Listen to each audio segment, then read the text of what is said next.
Do you want to learn the tricks that top leaders use to get the most out of themselves and their teams?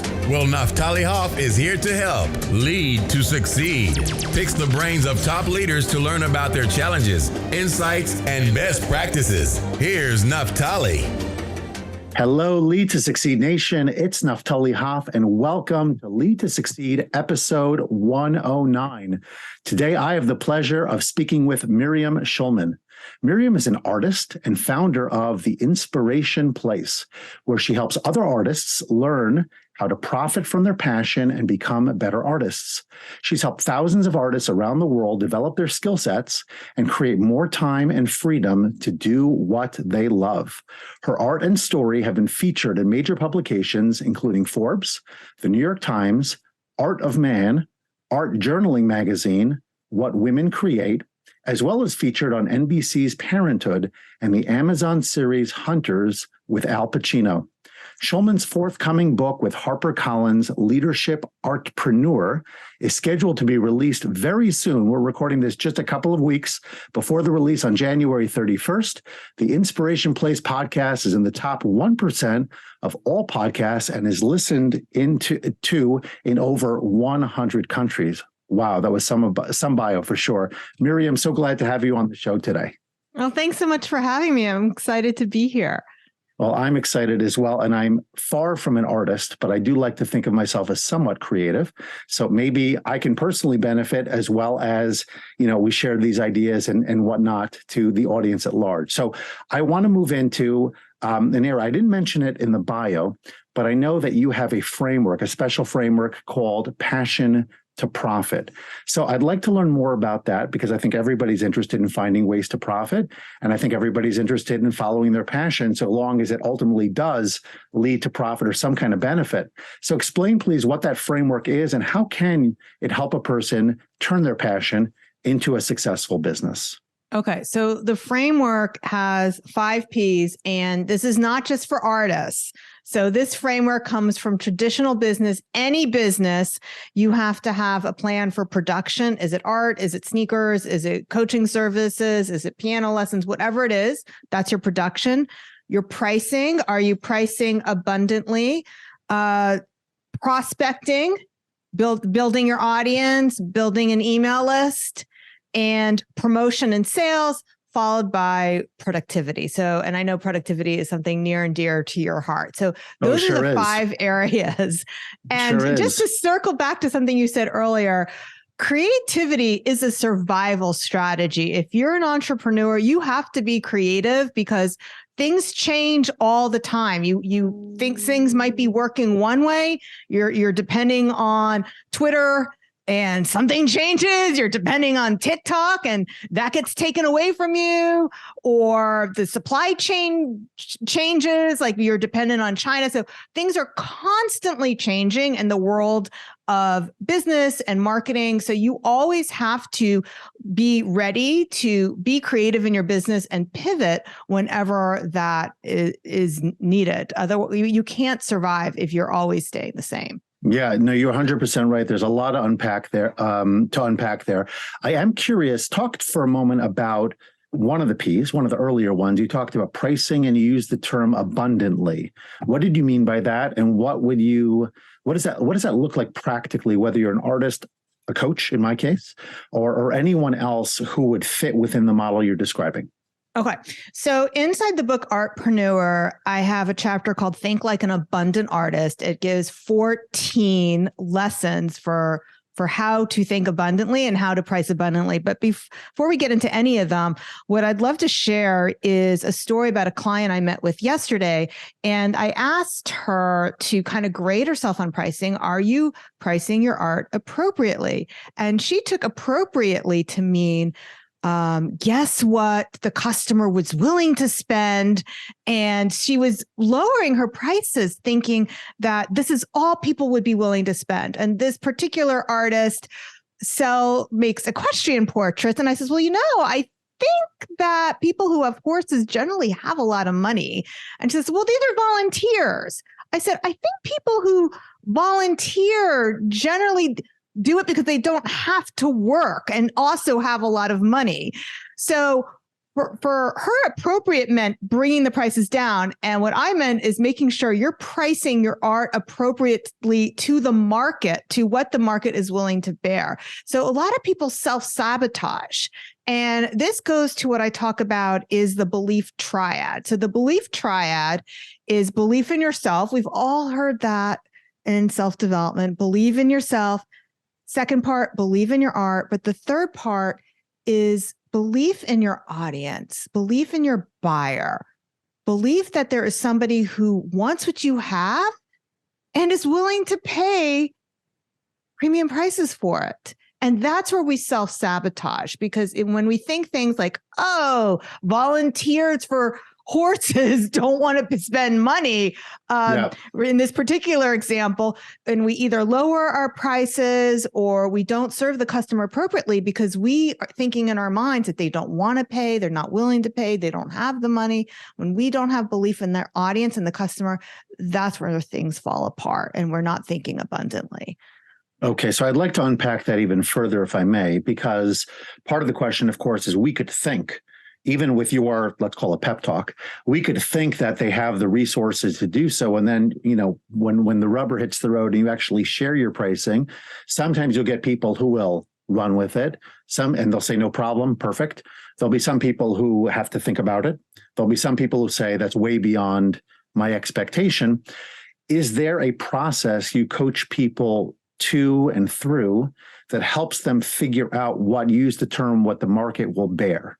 Right. So how do you advise people to make that determination? An example of that, just the other day, there's a large nonprofit in the area where I live, where I think both of us live, in the greater New York City area, that had reached out to me for some executive coaching for one of their, let's call it silo or department leaders. And the person said up front, what is your pricing? This is what we typically pay. And I returned back, I didn't say it exactly in this way, but my rate is about 1.5 times that going rate that they referenced. And I said, this is my rate. And the person accepted it. And we now have scheduled call to determine whether or not it's a good fit with that individual. But the point is, I stuck to my guns and said, this is my rate. Doesn't mean I never negotiate, but for the most part, I have a rate, I'm comfortable communicating it, and I put it out there. I'm wondering what is the method you share. But by the way, 9 years ago when I got started, I wouldn't have been comfortable doing that. I would have been like, well, what are you willing to pay? Almost, right? Or I would have been very, very uncomfortable and hesitant in the area of charging, not just philosophically because, well, I'm trying to help people, so I'll help them at whatever price point, but also because I wasn't necessarily sure of what I should charge, the value that I offer, things like that. And I'm curious, again, how do you approach that and how do you help other people with that? Okay, so many things to talk about. Okay, so first of all, I just want to ask you a question about this particular story. Did they have to think about it, or was it okay? Well, it was an email exchange. It was an email exchange. So I don't know. It's an asynchronous communication. So it wasn't. But the next thing they came back with you was yes, right? Yeah, which is interesting because which means you could charge more. You do know that, right? Which probably means you probably could raise your rates. There's definitely room if there was no pushback once you presented that price. Right. Although there are other people who will say, no, that's too much for us. Yeah. So it's interesting. I'm in an interesting place. I like, there's a company, a local company that is having me move forward with one of their with executive coaching for one of their, higher end managers. At the same time, they've been extremely resistant, let's say. I don't want to say difficult, but resistant. It kind of feels like difficult sometimes, in terms of getting to a price point which they can work with. So it's not a given by any means that my rate is a slam dunk for everyone I speak with. Simultaneously, there are plenty of people who accept it at face value. And yes, I am in the process of reimagining my rates moving forward. Okay, so first of all, I just want to tell your listeners that, and we will talk about many of these things. Inside Artpreneur, there is a chart for overcoming objections, because you will hear, I have to think about it, it's too expensive, it's blah, blah, blah, blah, blah. So we will get into that. But I also want to point out for your listeners that when you double your rates, you don't need everyone to say yes. You only need half as many people now to say yes to make the same amount and serve those clients better. So just let's put that out there. But what the point is in the overcoming objections chart that I give, and let me just put this from the get-go, put this out there. It's not about getting a yes no matter what. It's about being compassionate with where people are coming from and understanding their mindset so that you are able to let people say no to you and find the people who will say yes to you at those higher rates. So the decisioning, the purchase making decision, that decision that goes on in the buyer's mind, it's usually not about you.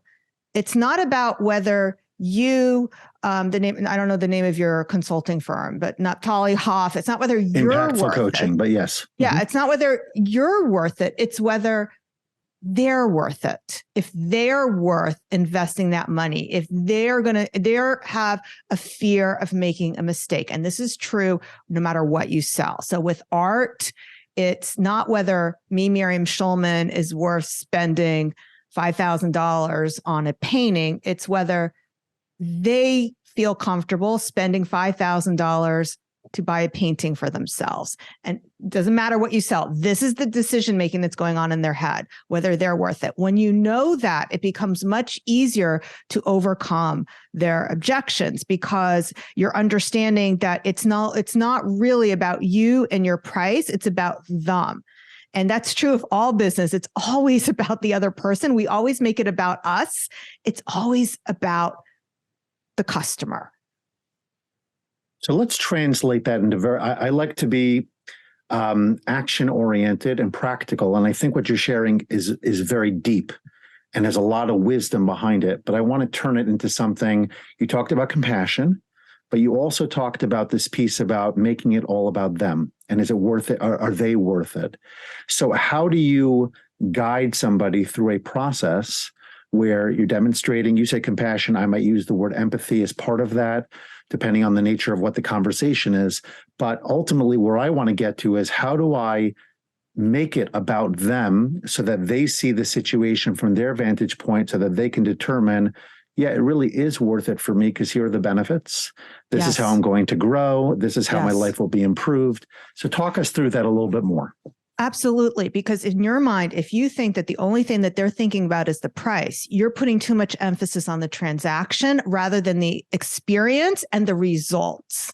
And what they care about are the results and the experience. And it's going to depend a little bit on what you're selling. With what I'm selling, with art, with anything that gives people pleasure, we're focusing on the pleasure. When you are solving problems, then you have to focus a little bit more on the pain they have now and future pace them so they can imagine so in terms of you, what the business will look like after they've had this investment with you. So you need to focus on that and not make it about the price anymore. Now, you see high-end restaurants will do this. When you go into a high-end restaurant, you will not have the currency symbol on the menu. And this doesn't matter where you are in the world, whether you're in Jerusalem or New York.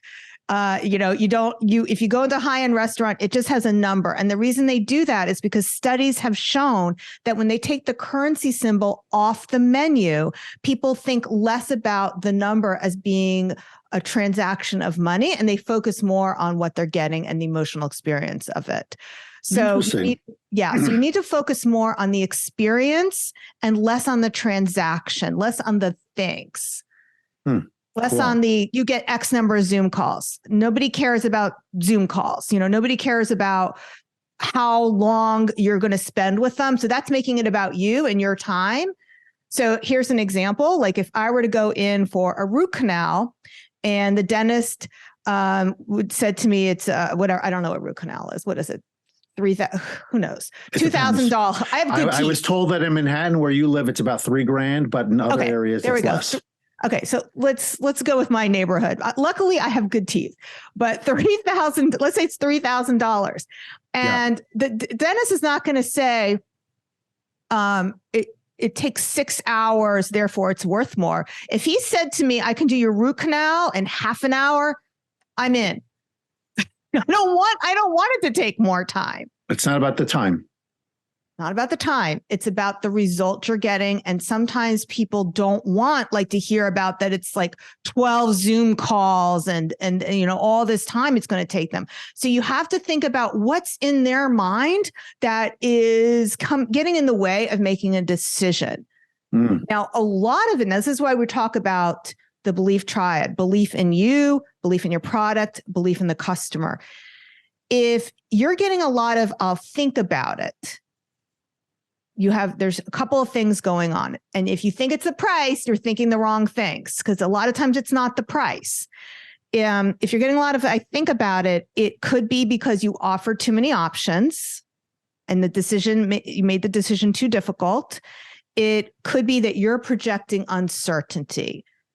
So if you have doubts about yourself, if you have doubts about your product, or you have doubts, even if that customer will get the results you're going to offer, or should be investing that kind of money, or has the money, so you have those doubts in your mind about that customer, you're going to be talking in a way that projects that uncertainty. They will pick up on it. The brain hates uncertainty. It only wants certainty. So if they feel in any way that you're uncertain, they will pick that up, and that will lead to uncertainty on the part of the customer.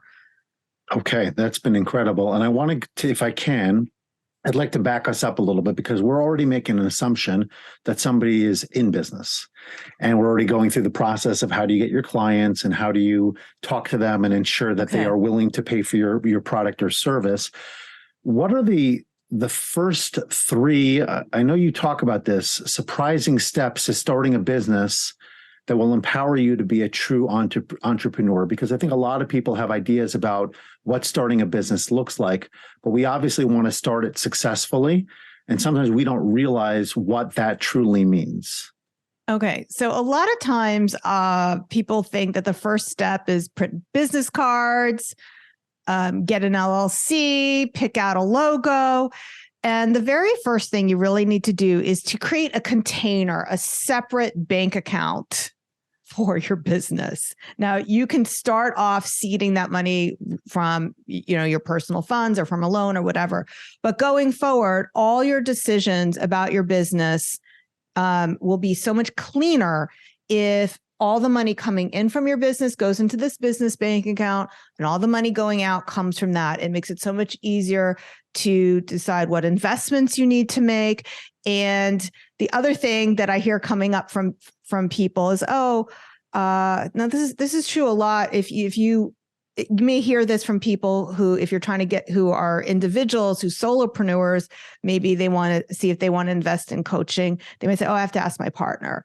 Now, unless it's a business partner, you shouldn't have to ask your partner if you have a separate bank account. It makes it so much easier than not mixing business and personal. So that's one simple step that I see people get wrong, is you have to make that accounting both a mental and a physical container for your business separate from your personal. Nice. So it's interesting you say that, because my background, as I might have mentioned, certainly my listeners know this, is that I'm a former educator and school leader. And I transitioned into leadership coaching. This goes back almost a decade at this point. I hung a shingle, put a website together, didn't really have much of a framework, certainly didn't understand the business side at all. And it took a while for me to go through the actual process of creating a formal business entity within my state, and then eventually turn that into an LLC and have the appropriate, whether it was a bank account and business cards and things like that. I'm not talking about marketing cards, I'm talking about credit cards, but all relating to having a separate siphoned off entity, which has many, many benefits. And of course, if you are an LLC and you have the ability then to write off many expenses and of course, protect your business in a variety of other ways, a lot of benefits in doing so. But creating that distinction, like you said, because oftentimes we just think, well, I'm just going to be out there providing service as Jane Doe. And it's really not about Jane Doe, it's Jane Doe's business. And you're operating it from behind that. And that makes a huge difference on many, many levels, not only in terms of how you see yourself, but on the practical accounting, and also, of course, your tax and whatnot. You need to have that framework in place. And that's an important step I would encourage everybody to do on the front end. Absolutely. I mean, and it's not, it's just also your mental container. Because otherwise I'll hear people say, how much should I pay myself when I sell a painting? I was like, all of it goes into your account. Right. So and then when she asked me that, I knew that she didn't have it separated. Right. Right. And you have to do that. And by the way, for me also, and my wife as well, because we tithe, so we actually have created a separate account for that, but we start putting the money into the appropriate accounts first, and then we transfer that money over, and then from there we give our charitable contributions and our donations, and that's an important piece as well for anyone who feels that that's a part of what they want to do to sort of make themselves more expansive and a vessel, if you will, for goodness and blessing and bounty and all of that. So I'm curious to know, you talk about charm pricing and prestige pricing. I didn't hear it in your comments before, but I know it was something that was shared with me in advance, and I'd love to hear more about it because each one sounds pretty cute and clever, and more importantly, like something I'd want. But what makes something charm pricing? What makes it prestige pricing? And which one do I really want to pursue? Okay, so let's talk about what charm pricing is, and most people know about charm pricing. They may not know it's called charm pricing, but this is when I've never heard of it before. So I'm curious. No, most people don't know it's called charm pricing, but but we all seen a package of Hanes at Walmart priced at $14.99. Okay. Now, Walmart is doing it for two reasons. One is they are letting their customers know that they're counting every penny because they want to attract the penny pinchers. Mm-hmm. And the other reason, so the charm pricing is so it's perceived as underneath the next threshold. So it's perceived as, it's not $15. It's your brain will perceive it as being $14. Mm-hmm. So even though we're all smart enough to round up, that's how we do it. So something may be a course that would be a $500 course. You would put it at $497 instead of $500 because your customer would perceive it as being in the 400s, even though we're all smart enough to round up. That's charm pricing. That much I am familiar with. Okay. We've all seen that. Yep. Now, why would you want to use a rounded number, prestige pricing? Several reasons. First of all, I talked about at Walmart, they price things where they want to attract penny pinchers. Do you want to attract penny pinchers? That's a good question to ask. Because if you are letting your customer know that it's a nickel and dime experience, they will nickel and dime you throughout the whole experience. So For something like a coaching package, you wouldn't want a high-end experience. You wouldn't want to price it at $3,999 or whatever. You want to do $4,000. Okay. Correct. Now, studies have shown that when pricing champagne, so a $40 bottle of champagne sells better when it's priced at $40, 40.00, than it does at $38.97 or $41 and whatever. And that is because rounded numbers are processed by the emotional side of the brain. And non-rounded numbers, like $39.97, are processed by the logical side of the brain.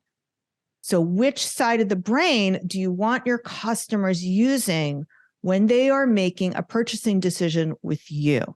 When it comes to something that's a luxury good, a high-end product, you want them to use the emotional side of the brain. I did not know that. And I do try to study psychology with some regularity. So that's cool. Yeah. Okay, so let's talk about a couple more things still during this segment.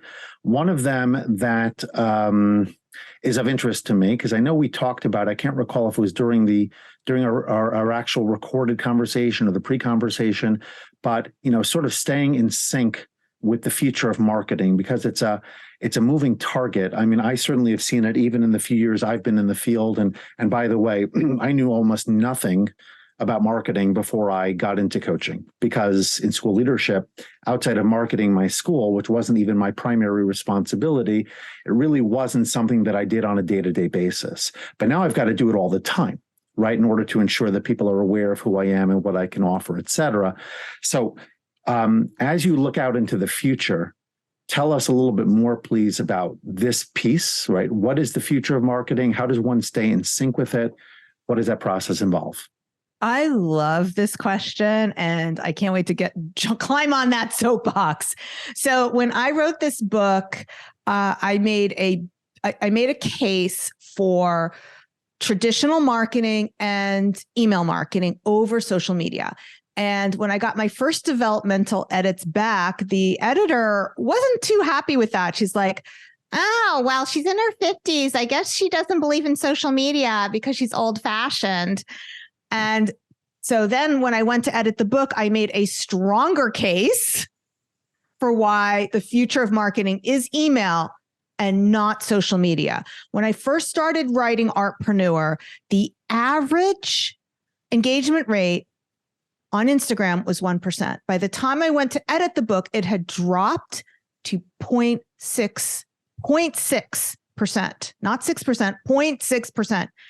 And for influencers, what does that mean, the average engagement rate? Okay, so if you have 1,000 people following you, 0.6% would be 6 people engaging with you in terms of either they're liking or commenting on your posts. Okay. It's 6 out of 1,000. That's not a lot. No, it's not. Now, even my emails do better than that. That's correct. That's why email, and there's lots of research to back it up. So before we get to the emails, so what about influencers? There's so many people teaching you how to get better engagement on Instagram, right? Yep. Okay. Right. So the average engagement rate for an influencer, it's better. It's better than 0.6%. The average engagement rate for an influencer is 1.12%. So out of 1,000 people, that would be 11 people. Wow. That's not a lot. No, and I think it's dropped even more since I edited the book. So as part of my marketing promotion for Artpreneur, I've been going live on my Instagram channel. And when I go to and I have 25,000 people following me. When I go live, so if you go to pick up your phone and go to Instagram and click to go live, right before you hit live, it tells you how many of your followers are actually on the platform, not willing to engage with you, but are actually on. Right. How many do you think are on the platform out of 25,000 people? Not a lot. At 25,000, I would say 25,000. 300? Okay. I've been doing this at different times of the day for the last few weeks. And the most people that have been on the platform at any given time was 67 people. Wow. Not tuning into my live. Let's not make a mistake. Nothing to do with what I'm doing before I even there. Just even there. Wow. It's almost like you got to direct message them in advance saying, hey, I'm going live. Get on the platform or something. That's crazy. Okay. So let's go back to email now. So people say to me, but Miriam, not everyone opens my email, right? So let's just talk about averages. We're all going to assume that we're better than average, but the average open rate, let's say 25%. So if I have I'm somewhere around there. Yeah, right. Okay. So if you have 1,000 people following you, that would be 250 people. Not 12 and not 6. Now, but here's the big difference.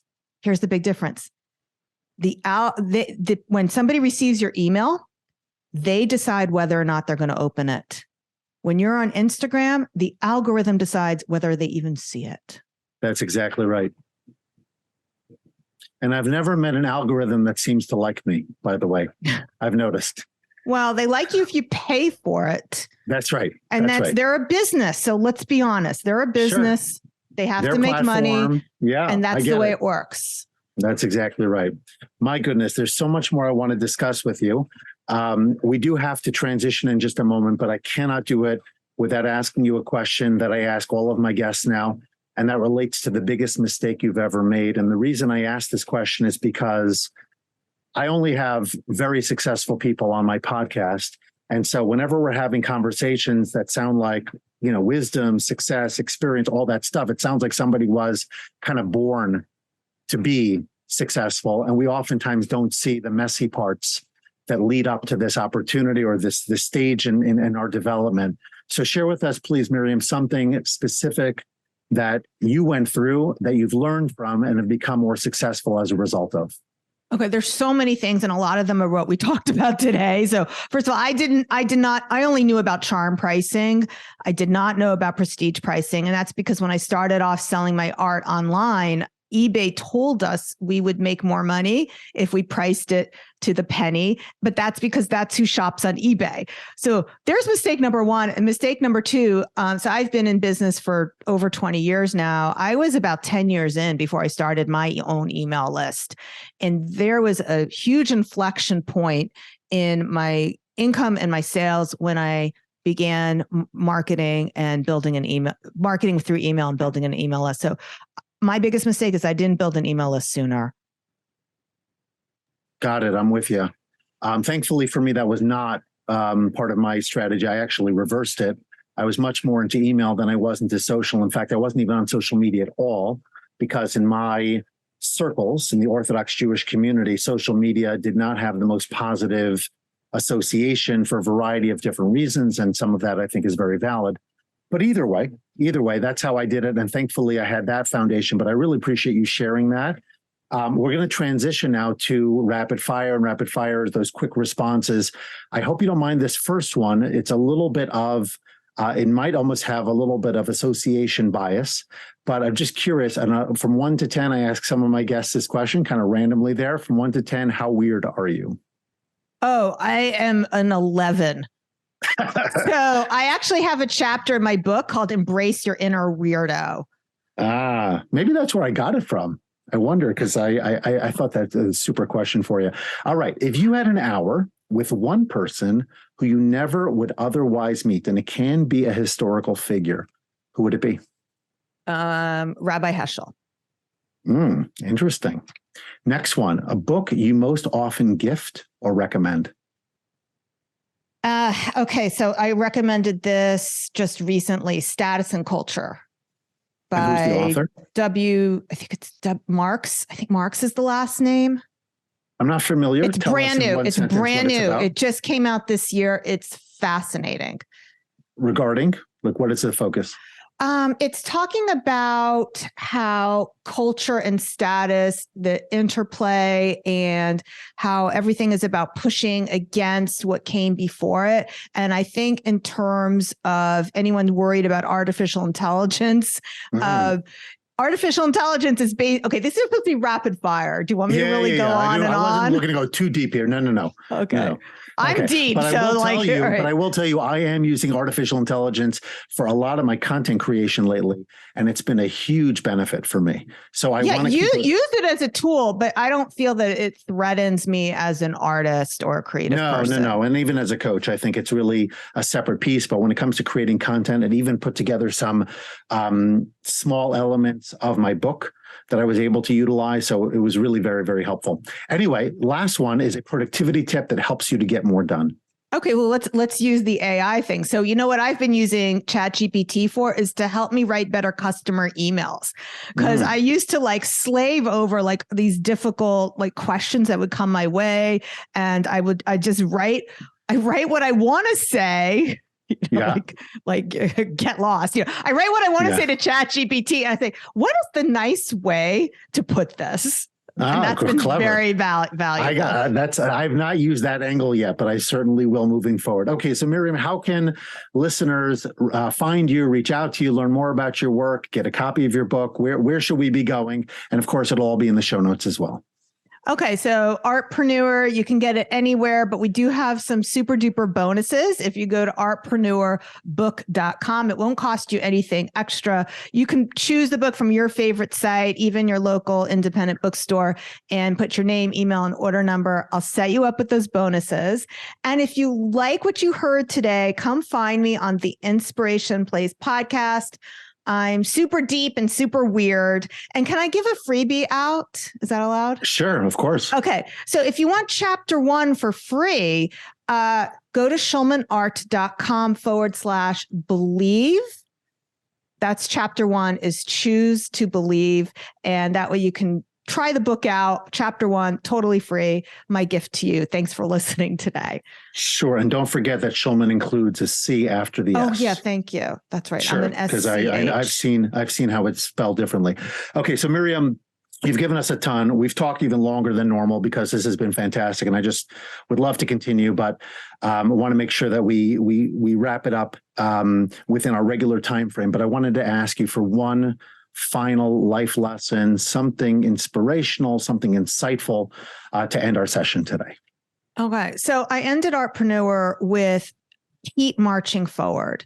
And what I mean by that is when you believe in yourself, you need to continually take action, even when the results are not exactly what you want.